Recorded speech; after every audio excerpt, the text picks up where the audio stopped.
Hello students, welcome back to the topic maths classes once again. Hope you are enjoying the videos और साथ ही साथ आपको confidence भी आ रहा है कि आप बोर्ड में आप अच्छा कर सकते हो। ठीक है बेटा, जो मैं करा रहा हूँ आपको वो सिर्फ सीबीएसई स्पेसिफिक ही है, मतलब बोर्ड ऐसे ही क्वेश्चन पूछता है, राइट। मैं आपको बताता भी चलता हूँ कि कैसे कैसे बोर्ड क्वेश्चन पूछ लेता है और क्या क्या इंपॉर्टेंट होता है जो आपको अपने आंसर्स में लिखना होता है ताकि आपको फुल मार्क्स मिले। ठीक है बेटा, तो लास्ट वीडियो में हमने एक्सरसाइज 12.2 के और 3 क्वेश्चंस किए थे। अब हमारे सिर्फ 2 क्वेश्चंस रह गए हैं 12.1 के, जो हम आज की वीडियो में खत्म कर देंगे। इससे फिर हमारा सरफेस एरियाज वाला पार्ट खत्म हो जाएगा। फिर हम नेक्स्ट एक्सरसाइज शुरू करेंगे 12.2, जिसमें वॉल्यूम्स पढ़ेंगे। वॉल्यूम्स और इजी होता है एज कम्पेयर टू जो हमारा सरफेस एरिया को फाइंड करना, वो उसको फाइंड करना ज्यादा इजी होता है, उसमें ज्यादा दिमाग नहीं लगाना होता है। इधर तो आपको देखना होता है कि कौन सा सरफेस इंक्लूड हो रहा है, आप सीएस से लेंगे या टीएस से लेंगे लेने वाले हो क्वेश्चन के अंदर। वैसे तो मोस्टली सीएस से जाते हैं 95% क्वेश्चंस में, लेकिन कभी कभी कोई क्वेश्चन आ जाता है जिसमें मैं टीएस से यूज करना होता है। वो क्वेश्चन में बोलता है तो ऐसे कि find the total surface area of the solid, लेकिन वो surface area of the solid की बात कर रहा है। जो जो हमारी शेप्स है वो उसमें इंक्लूड होनी चाहिए, उनका एरिया में देखना है। तो फिर उनका कर्व पार्ट इंक्लूड हो रहा है, टोटल पार्ट इंक्लूड हो रहा है, इट डिपेंड्स। ठीक है बेटा जी, और आपको अगर चैनल पसंद आ रहा है तो प्लीज इसको शेयर करें और अपना, अगर अभी तक आपने सब्सक्राइब नहीं किया है, आप सिर्फ देखते हो कि वीडियो देख लेते हो, सब्सक्राइब नहीं करते तो सब्सक्राइब भी कर दें। ठीक है बेटा जी, सो चलिए शुरू करते हैं। हाँ, और जो मैं हमेशा बोलता हूँ आपको हर वीडियो में कि अपनी जो वीडियो क्वालिटी है यूट्यूब पे, उसको 720 पिक्सल पे सेट कर लिया कीजिए, आपको ज्यादा अच्छे से क्लियरली चीजें दिखाई देनी शुरू हो जाएंगी। ठीक है बेटा जी, तो चलो हम शुरू करते हैं। Again I am not writing the question in this chapter, तो हम सीधे क्वेश्चन पढ़ते हैं, डायग्राम बनाते हैं, सोल्यूशन देते हैं। ठीक है, वही लोग हम लोग कर रहे हैं। आपके पास में, आई एम अज्यूमिंग कि आपके पास में बुक है, और अगर आपके पास में बुक नहीं है तो आपके पास में पीडीएफ तो डेफिनेटली होगी, राइट, जैसे मेरे पास में। चलिए देखो क्या कह रहा है वो, from a solid cylinder, question number 8 में कह रहे हैं from a solid cylinder whose height is this and the diameter is this, a conical cavity of the same height and same diameter is hollowed out। ठीक है बेटा जी, आपके पास में एक सिलेंडर है, हाँ जी, like this is the cylindrical part that we have. हमारे पास में एक सिलेंडर है, हाँ जी, ये हमने सिलेंडर बना लिया अपना, जिसकी हमें डायमेंशंस दी हुई है। सिलेंडर की जो हाइट है, दैट इज हमारा 2.4 सेंटीमीटर, और जो डायमीटर है वो 1.4 सेंटीमीटर है। तो this is what 2.4 centimetre and the height is हमारा diameter is 1.4 centimetre. This is what 1.4 centimetre. ठीक है बेटा जी, ये दिया हुआ है हमें। फिर उसके बाद वो क्या कह रहा है, a conical cavity of the same height and same diameter is होलोड out. अब इसमें से आप क्या कर रहे हो, एक अपना कॉनिकल कैविटी आप रिमूव कर ले रहे हो। ठीक है बेटा जी, जिसकी हाइट और डायमीटर सेम है। ठीक है बेटा, ये हमने इसमें से रिमूव कर दिए। ठीक है बेटा, हाँ जी। अब वो पूछ रहे हैं find the total surface area of the remaining solid to the nearest centimetre square. देखो बेटा, ये दो क्वेश्चंस मेरा जो है 8th और 9th वो मुझे अलग से ही कराने थे, ताकि बच्चे को ये समझ में आए कि इसमें वो क्या होता है, कॉन्सेप्ट क्या होता है। देखो अब इसमें होलोड आउट लिखा हुआ है कि हमने सिलेंडर से एक क्या किया, कौन को निकाल दिए। जी बेटा, तो बच्चे के दिमाग में आता है कि हमें जो सरफेस एरियाज है उनको सेपरेट करना है। Are you getting that? हाँ जी, वो क्या करेगा, बच्चा लिखेगा टीसीएसए ऑफ, मतलब टीएसए ऑफ सिलेंडर माइनस हमारा सीएसए ऑफ कोन कर देगा वो, एंड उसका आंसर गलत हो जाएगा। ठीक है बेटा, ऐसे कर, जो हमारा सरफेस एरिया होता है उसमें ये सिचुएशन नहीं होती है। जब आप कोई चीज रिमूव करते हो तो उस दूसरे सॉलिड के अंदर वो जो शेप है वो आ जाती है, एक अलग से सरफेस जनरेट हो जाता है। ठीक है बेटा, अगर अभी आप कभी आपने देखा होगा, अगर आपके पास में आइसक्रीम टब, आप आइसक्रीम टब से एक स्कूप निकालते हो तो उसमें वो शेप जनरेट हो जाती है ना, तो एक सरफेस अलग से अपना हमारा उसमें आ जाता है। तो हमें सरफेस एरिया को भी इंक्लूड करना होता है। Are getting that? जितना एक्सपोजर है हमारे सरफेस एरिया में वो हम सब ऐड कर लेते हैं, राइट। तो इसमें हमारा वो सेपरेट नहीं करना है। अगर होलोड आउट हो रहा है तो इस चीज का ध्यान रखिएगा, अगर वो वॉल्यूम नहीं सरफेस एरिया, सरफेस एरिया में होलोड आउट का मतलब होता है कि वो एक सरफेस आ रहा है, उसमें जनरेट हो रहा है, वो उसमें निकल नहीं रहा है, तो डोंट माइनस। ठीक है, कभी भी ये नहीं करना है कि टीएसए ऑफ सिलेंडर फाइंड करके सीएसए ऑफ कोन माइनस कर दे, ऐसा नहीं होने वाला है, राइट। तो अगर इसमें मुझे लिखना है, तो अगर मैं लिखता हूं इसमें remaining surface area of the solid, remaining surface area of the solid, देखना मैं कैसे करने वाला हूं इसको, surface area of the solid, right बेटा जी। तो ये काफी इंपॉर्टेंट है, जो आपको याद रखना होगा। देखो जो हमारा सिलेंडर था वो सॉलिड सिलेंडर था, तो मींस उसमें ये टॉप भी थी और उसमें बेस भी है। Are you getting that? हाँ जी, तो अब उसमें से क्या टॉप तो निकल गई है, लेकिन बेस हमारे पास में बचा हुआ है। तो राइट, इसको लिखने के दो तरीके होते हैं, या तो टीएसए ऑफ सिलेंडर माइनस हमारा वो कर लीजिए आप सरफेस एरिया, मतलब टॉप एरिया, वो उसको माइनस कर दीजिए, या फिर आप सीएसए लीजिए, वो क्या होगा हमारा CSA of cylindrical part, CSA of cylinder CSA of cylinder, right. जब हम CSA ले रहे हैं तो हमने इसको इंक्लूड नहीं किया, this part we already have, हमारे पास हमारे जो उसका बेस है सिलेंडर का वो हमारे पास में है, वो रिमूव नहीं हुआ है, सिर्फ टॉप रिमूव हुई है। तो हम यहाँ पे क्या लिखेंगे, बेस एरिया ऑफ सिलेंडर, ये हमारे पास में है, तो we need to add this, जो जो सरफेसेस हमारे पास में है सबको ऐड कर देंगे, ठीक है बेटा जी। और साथ में जो ये हमारे पास में कोनिकल शेप, जो कोन हमारा बना है ना उसके अंदर कोनिकल शेप जनरेट हुई है, उसका CSA भी आएगा, राइट। तो you will be writing CSA of conical part, CSA of conical cavity, ठीक है। ये देखने में वियर्ड लगता है कि कुछ चीज रिमूव हो रही है, तो हमारा क्या उसमें वो ऐड क्यों हो रहा है, ऐड इसलिए होता है क्योंकि वो सरफेस उसमें जनरेट हो गया। Are we getting that? वो आपको समझ आ रहा है, ठीक है बेटा जी। Now just put the values. तो CSA सिलेंडर क्या होता है, इट्स 2 पाई RH, हाँ जी clear. Base area of cylinder क्या होता है, इट्स पाई R स्क्वायर, क्योंकि वो सर्कल होता है तो पाई R स्क्वायर। और CSA ऑफ हमारा कोनिकल कैविटी वो क्या होगा, पाई RL होगा, क्या होगा, पाई RL। तो आपको जो इसकी स्लांट लेंथ है वो चाहिए होगी। अगर हम इसकी रेडियस और इसकी बात करें, हाइट तो पता है हमें, हाँ जी। तो रेडियस कितनी है हमारी कोनिकल पार्ट की, दैट इज हमारा 0.7 सेंटीमीटर, हाँ जी ठीक है बेटा।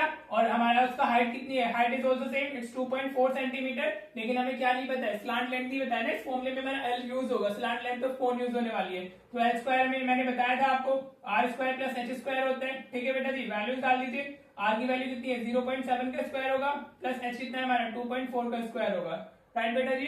तो L स्क्वायर कितना हुआ हमारा, इट्स 0.49, और यहाँ से हमें वो 5.76 मिलेगा, ठीक है। अगर आप इनको ऐड करोगे तो व्हाट यू विल गेट 6.25। तो जो L है उसकी वैल्यू हमारी कितनी आ जाएगी, इट विल बी 2.5, हाँ जी बेटा।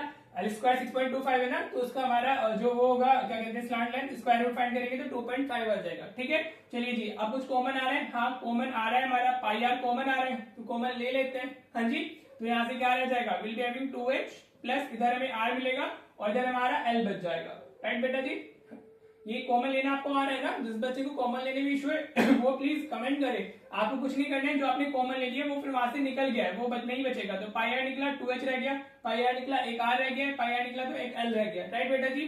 चलिए आप वैल्यूज डालते हैं, तो ये पाई की वैल्यू 22/7 में यूज कर लेते हैं। रेडियस हमारा कितना है 0.7, क्योंकि डायमीटर इज 1.4 ना, तो रेडियस 0.7 हो गया, राइट बेटा जी। इंटू 2H, H कितना है हमारा 2.4 प्लस रेडियस 0.7 और प्लस जो लेंथ आई हमारी दैट इज 22.5, ठीक है बेटा जी, क्लियर हो रहा है। तो अभी इसको आप डिवाइड करोगे तो यू विल गेट 0.1 और 22 इंटू 0.1 ये 2.2 हो जाएगा, अंदर मल्टीप्लाई कर लीजिए, this will be 4.8 plus 0.7 plus 2.5, हाँ जी समझ आ रहा है। अब आप इसको ऐड कर लेंगे, डेसिमल्स को एडिशन आपको आता होगा, 8 7 15 और 5 20 हो गया हमारा, हाँ जी। डेसिमल्स की बात करते 8 7 50 और 5 20, कैरी 2 और 4 6 6 और 2 8, ये कितना आ गया हमारा 8.0 आ गया, ठीक है बेटा। नाउ अगर आप 2.2 को 8 से मल्टीप्लाई करोगे तो व्हाट यू विल गेट 8 2 16, 8 2 16 और 1 17, 17.6 centimetre square is your answer. लेकिन क्वेश्चन में उसने बोला है कि नियरेस्ट सेंटीमीटर स्क्वायर में देना है, राइट। तो will be writing this as 18 centimetre square, ठीक है। This is your final answer, right बेटा जी। नाउ यू कैन सी कि कितना इजीली आप क्वेश्चंस कर पा रहे हैं। अगर आप इस स्ट्रक्चर में जा रहे हो जैसे मैं आपको करा रहा हूँ,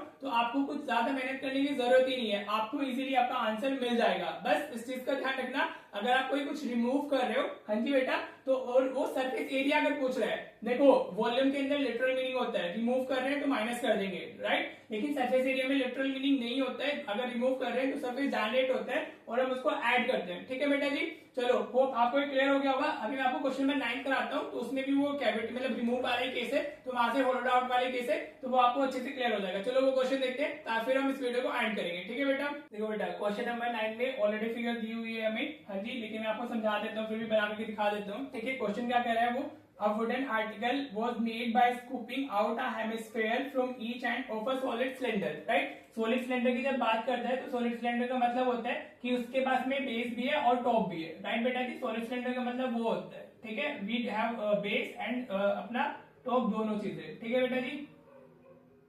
तो ये हमें फिगर दी हुई है, कुछ इस तरीके की फिगर दी हुई है, राइट, हाँ जी। अब इसमें से हम क्या कर रहे हैं, दोनों एंड से एक एक हमारा हेमिस्फीयर निकाल दे रहे हैं, जैसे आपको इसमें दिया हुआ है फिगर में। इस तरीके से हमने क्या किया, एक हेमिस्फीयर यहाँ से निकाला, एक हेमिस्फीयर यहाँ से स्कूप आउट किया, ठीक है बेटा जी। तो ये भी गायब हो गया हमारा, जो ये वाला सरफेस है वो निकल गया ना हमारा, और उसकी टॉप भी गायब हो गई है, तो ये दोनों चीजें हमने निकाल दी है। This is the figure that you have provided with, ये आपको दी हुई है फिगर, हाँ जी। और साथ में आपको अब डायमेंशन देख लेते हैं क्या दिए हुए हैं।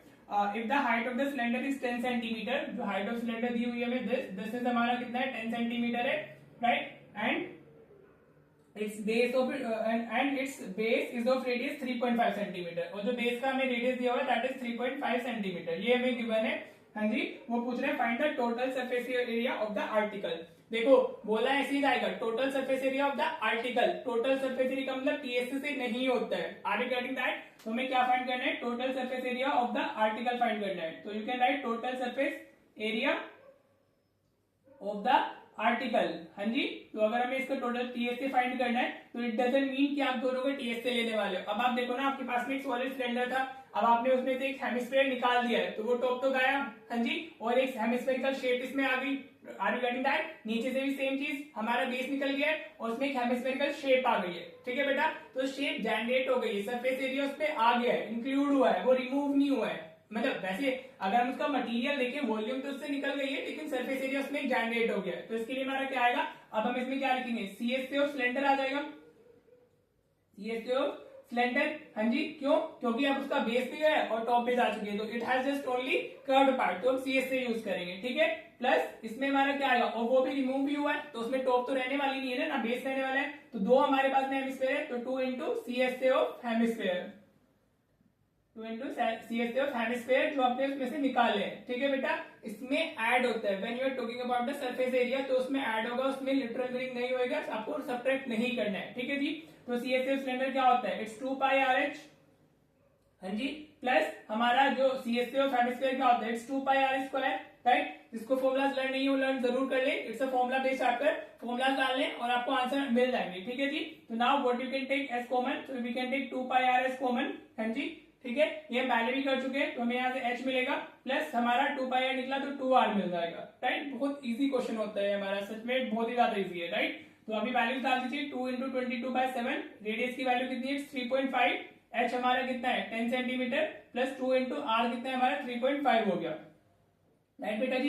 तो इससे हमारा कितना टाइम जाएगा, 0.5 टाइम चला जाएगा, राइट। तो 2 इंटू 0.5 1 हो जाएगा, 1 इंटू 22, तो यहाँ से हमें कितना मिलेगा 22 मिल जाएगा, राइट बेटा जी। कैलकुलेशन चाहिए हमारी 2 इंटू 0.5, मतलब 0.5 को 2 से मल्टीप्लाई करेंगे तो 1 ही आता है ना, 1 इंटू 22 आ गया, तो ये कितना हुआ 10, प्लस 3.5 इंटू 2 कितना हो जाएगा 7 हो जाएगा, तो आपका कितना आ गया 22 इंटू 17 मिल गया आपको, राइट। मल्टीप्लाई कर दीजिए, 17 इंटू 2 34, 72 34 और 3 36, ठीक है बेटा, सॉरी 34 और 3 37 आएगा, 374 centimetre square is your answer, right बेटा जी। देखो कितना इजीली हम इसको कर पा रहे हैं, बस आपको क्या पता होना चाहिए, आपको पता होना चाहिए कि जब आप रिमूव कर रहे हो तो उसमें सरफेस एरिया की जब हम बात करेंगे तो वहां पे एक हमारा सरफेस जनरेट हो गया जिसको हम ऐड करेंगे, हम इसको सब्ट्रैक्ट नहीं करेंगे। आई होप आपको ये क्वेश्चन क्लियर हो गए होंगे दोनों। विद दैट हमारी एक्सरसाइज 12.1 खत्म हो जाती है and it is itself a very important exercise. अगर यहाँ से हमारा आता है क्वेश्चन तो 5 मार्कर बनता है, किसी से भी आ जाएगा 12.1 से या 12.2 से, या केस स्टडी भी पूछ लेगा, या 3 मार्क्स भी आ जाते हैं, ठीक है बेटा जी। तो आपको फॉर्मुलाज क्लियर होने चाहिए और कैसे सॉल्व करना है। देखो जिस वे में मैं सॉल्व कर रहा हूँ प्लीज बेटा ऐसे कीजिएगा, आपका टाइम भी नहीं जाएगा और आपको इजीली सारे आंसर्स मिल जाएंगे, ठीक है बेटा जी। होप आपको ये समझ आ गया और आपको साथ ही साथ चैनल काफी पसंद भी आ रहा है, आप एंजॉय कर रहे हो। आपको जो भी डाउट्स रहते हैं वो आप कमेंट में किया कीजिए, ठीक है बेटा जी। तो चलो इस वीडियो को हम एंड करते हैं, हम नेक्स्ट वीडियो में मिलेंगे वॉल्यूम के साथ में। तो हमारी 3 videos for the surface area और ऐसी 3-4 हमारी वीडियोस आएंगी फॉर द वॉल्यूम, राइट, जिससे पूरा चैप्टर कवर हो जाएगा, ठीक है बेटा जी। तो चलिए मिलते हैं नेक्स्ट वीडियो में। Thank you so much for watching the video.